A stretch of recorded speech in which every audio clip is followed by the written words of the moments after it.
Someone in your life is pulling your strings, a subtle puppet master quietly steering your decisions. And the reason you haven't noticed? It's the very ambiguity they rely on. Picture this. It's a breezy Thursday evening at a bustling cafe. You're with Alex, your seemingly well-meaning friend, discussing a recent work project. Alex leans in, complimenting your ideas, but then casually mentions how another colleague questioned your competence. That slight seed of doubt sown is anything but accidental. In psychology, this tactic is often discussed in terms of its impact on self-doubt in interpersonal relationships. Though specific quantification, like 40%, lacks a direct basis. Why do manipulators resort to these covert strategies instead of direct confrontation? And why do these subtle maneuvers work so consistently that behavioral scientists have names for every tactic they deploy? Let's start with the Ben Franklin effect. It sounds counterintuitive at first. People are more likely to do you a favor if they've already done one for you. The psychological mechanism here is cognitive dissonance. We resolve the tension by convincing ourselves we must like someone to have helped them. A study showed that individuals who borrowed a book from a colleague were more likely to express fondness for them afterward, illustrating the Ben Franklin effect. Interestingly, when tested across different contexts, such as in academic settings, this effect was observed to increase cooperative behavior among students. Think about office dynamics. A superior asks you to take on a minor task, seemingly benign. The next time, it's more significant. Each favor binds you tighter, as if threads of obligation weave an unseen net.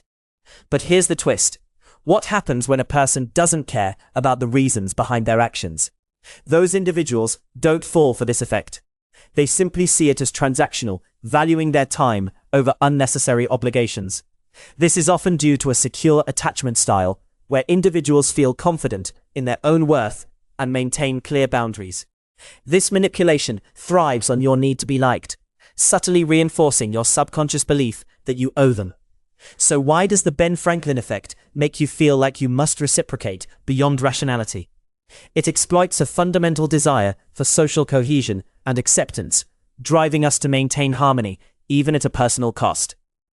Let's move to gaslighting, a term born from a play where a husband dims the lights and denies it, making his wife doubt her reality. Gaslighting erodes your perception, making you question what you once knew to be true. The numbers paint a stark picture.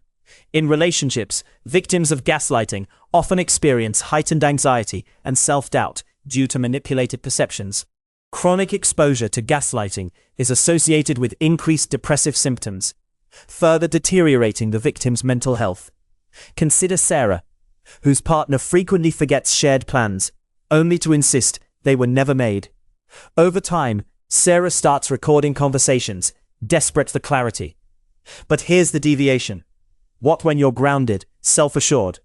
Individuals with confident self-awareness can detect these tactics, trusting their perception over the distortions presented. People with a secure attachment and high emotional intelligence recognize inconsistencies more readily and rely on their intuition and self-knowledge to maintain their sense of reality. Gaslighters prey on insecurity. When self-doubt clouds your judgment, their narrative becomes the script of your reality. So, how can you ensure your perception stays yours when the ground seems to shift beneath your feet? Establishing firm personal boundaries and seeking out supportive relationships can help reinforce your grip on reality and maintain your inner voice. Next, there's foot-in-the-door technique. You agree to a small request, then a larger one follows, gradually escalating commitments.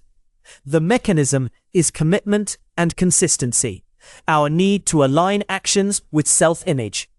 A pivotal study demonstrated that homeowners were more likely to agree to an oversized sign on their lawn after first accepting a small sticker. Subsequent research found similar effects in charitable giving, where initial small donations led to larger commitments over time, a tactic often used in fundraising campaigns. Imagine a new job role where you start with a minor responsibility. Weeks later, you're spearheading a massive project, feeling ensnared by your own progress. But what about those who see through the incremental nature? They recognize the build-up, weighing each decision independently, refusing to be boxed by past agreements. These individuals often have a strong internal locus of control, allowing them to evaluate choices based on current relevance rather than prior commitments.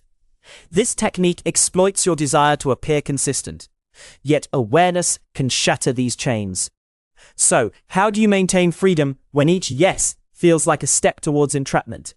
Cultivating a habit of reflection, wherein you periodically reassess your goals and limits, can allow for more informed decision-making. Enter intermittent reinforcement, the tactic most evident in dysfunctional relationships. Sometimes they're warm, other times cold, keeping you hooked. This stems from operant conditioning. Irregular rewards are more addictive than constant ones. In studies, behavior reinforced on an intermittent schedule persisted the longest, even when the rewards stopped. The psychological response is akin to the way slot machines work. Unpredictable payouts keep gamblers returning, unable to predict when the reward will come. Visualize someone who texts sporadically, alternating between affection and silence. You wait for those crumbs of attention, addicted to the unpredictability. Yet some resist. Those with guarded boundaries and self-worth see the inconsistency as a red flag, not a puzzle to solve. They are often people who have developed a strong sense of self and are not easily swayed by external validation or the whims of others. Intermittent reinforcement thrives on your emotional investment, turning interactions into a high-stakes gamble. So how do you reclaim control when the unpredictability itself becomes the addiction?